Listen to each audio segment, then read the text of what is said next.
So what is a good budget for 100 people? Now, this is a hard one. There's many variations and all that sort of stuff. Sorry? 50,000. 50,000, yeah, that's great. I'm sure lots of people got 50,000. So what's a good budget for 100 people? Like, yeah, as we say, lots of variations. Where do you start? Many variations. Yeah.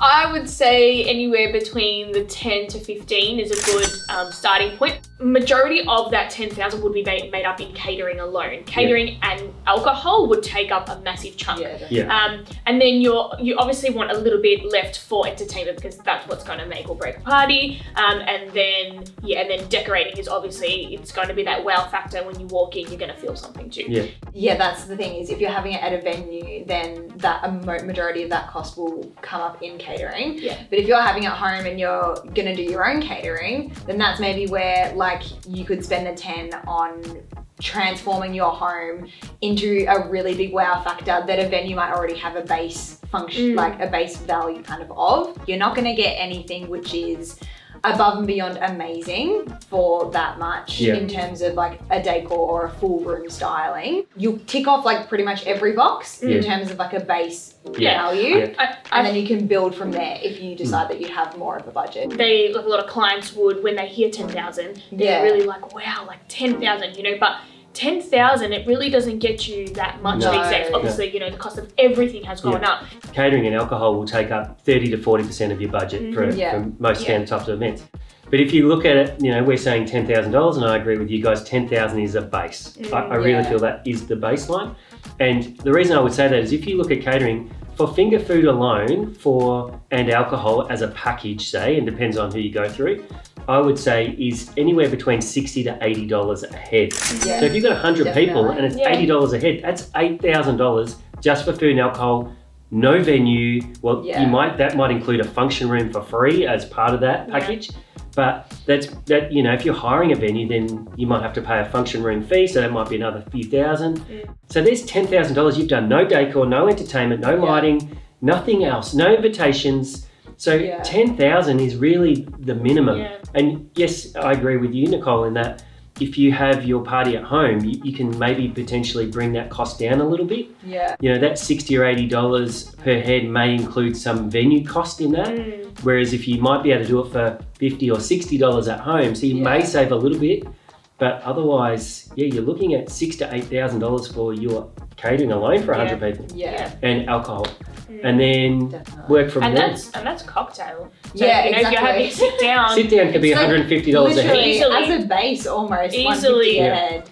Easily. It's so give and take though, because if you're having it in venue, you'll have the kind of facilities to kind of cater for all of that. If you're having it at home, then you kind of need to bring a lot of stuff in. So whereas some people, and I think this is where a lot of people get caught out, is they think having it at home, it's going to make it cheaper. And in some aspects it will, but then in some aspects it's almost going to make it more expensive because you don't have toilet access for 100 people. So you got to hire in toilets. Exactly. But you don't have bar staff. Exactly. You don't have waiters, whereas a venue would come with all that. Exactly. Marquees are a prime example of that, where people have a marquee at home. They think, it's going to be cheaper, and then once you hire the marquee and bring in everything else you need, it ends up being just as expensive as at a venue. I did one recently for a client, and they only had a small intimate party for about 40 people, and they got the catering at home and went to Dan Murphy's and bought all the alcohol cheaper. So I think that food and alcohol for their budget, just as a general, is about 5 to 6, and they got quite a lot of alcohol. They got spirits and stuff in that because they bought the alcohol themselves. They then, as you said, had to bring in staff to serve the food. They had to bring in staff to do the alcohol. Otherwise, they would have to do it themselves. But yes, they brought the cost down maybe a couple of thousand. So they then could put that into decor and stuff like that. They didn't have to pay a venue fee, because it was at a house. So there was benefit in that. And then it's also the convenience of it. Like if you have to do it all yourself, you're like, okay, well, like you kind of think about the value of your time as well. How much does my time cost of spending like 3 days trying to get all the food, get all the alcohol, set it all up, instead of at least the benefits of having it at a venue. Usually they kind of incorporate all of those costs there. You won't really have to clean up as well. You can walk out at the end of the night, thanks very much. And you've had a great time and you just go home and go to bed. We agree that $10,000 is probably a minimum for most types of functions, whether it be at home or in a venue, and then go from there. If somebody wants to throw a party that's you know, up there and really just, oh wow. Yeah. Including, you know, and we're thinking entertainment here, we're talking food, we're talking great food, decorations, all that sort of stuff. What sort of budgets, what's the bottom end for that, do we think?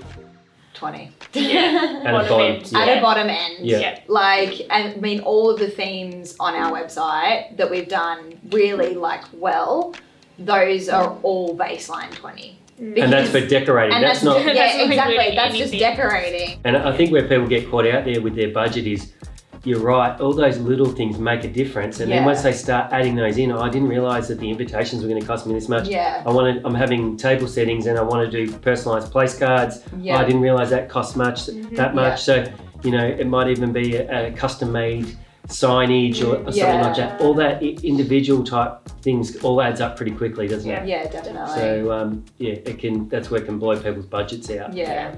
20,000. Yeah, maybe you're right. I think 30 to 40 minimum for something that's really wow. And then encompassing like the catering and all of that as well. Yeah. Definitely. But you know, at the end of the day, it's what's important to you. Yes.